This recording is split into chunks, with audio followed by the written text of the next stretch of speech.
So then what do you think this is? This is obviously a sculpture, okay?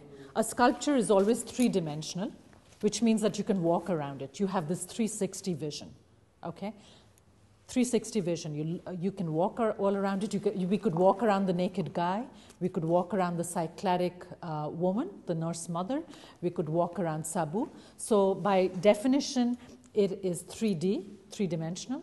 And also, there are three ways of doing sculpture: by adding, subtracting, or the third kind of sculpture is called found. And that's the 20th and 21st century type of sculpture, where you dig up materials from your garage, from garage sales, from attics, and so on and so forth, and you put things together to construct a whole, to construct a gestalt, a holistic worldview. Okay? This obviously is what? Is it additive or subtractive? It is definitely not found. You will not find this in anyone's garage. Subtractive? Subtractive is taking away. So you would take a chisel and you would subtract, right? Like you found on the marble statues downstairs or the limestone of Sabu. What is this? I would say subtractive. Subtractive? Well, this is additive, right? Why do you say that?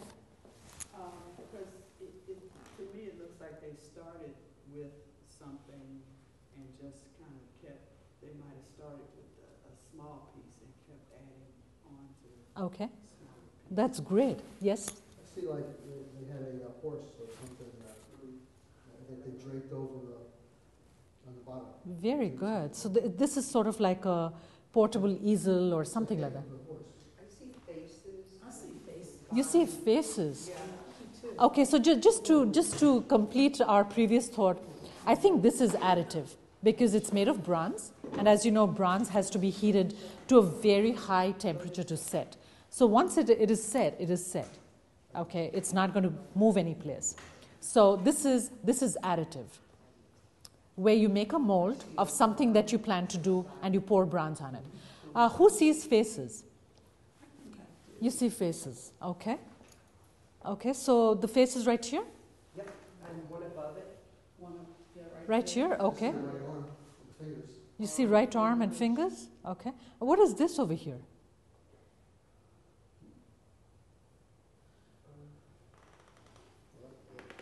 That looks like a drape. Like a cloak or long hair, maybe? Fantastic.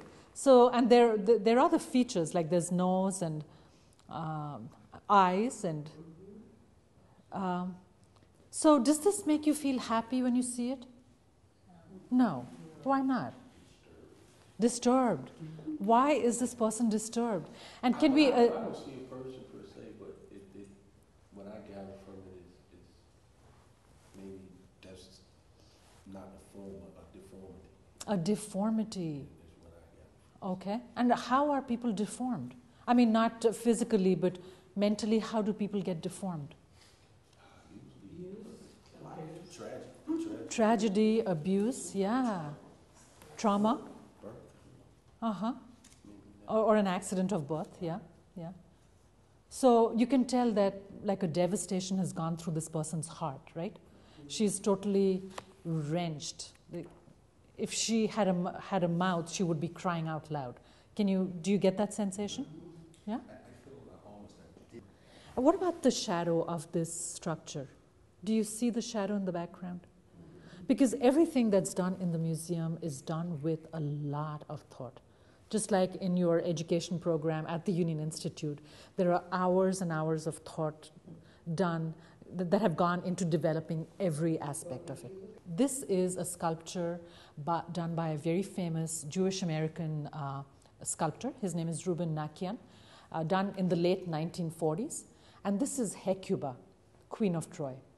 And even the movie that came out a few years ago with Brad Pitt, if you've read that, if you haven't read the original, you will remember that she was the Queen of Troy. Her husband was killed in the war, and all her 12 sons were killed as well. She was taken hostage, and she was to be given to her captors as prize money. So basically there were lots of men who were going to enjoy her because she was a very beautiful woman. And before that happened, she killed herself.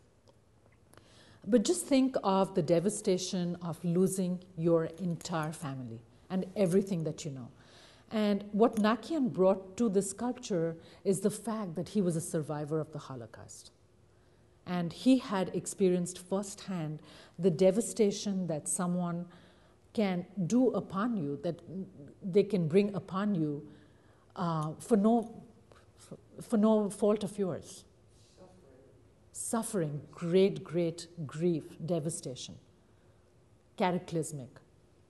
And basically what he did is that he took a piece of plaster cloth and he took a piece of cloth and he put it over this easel over here, this portable easel.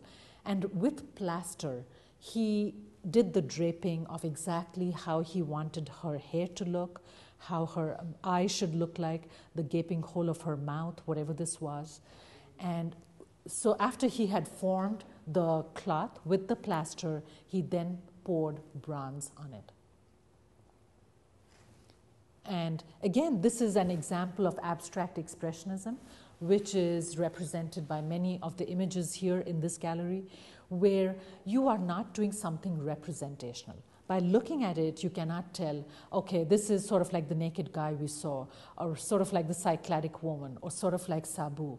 This is also a portrait of someone, but it's done entirely with feelings and with sensations. It is meant to stir something in you, okay? And basically, the shadow in the back, I see a crown over there.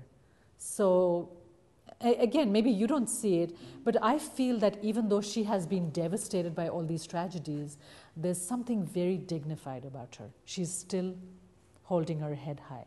She's going down, but she's still holding her head high.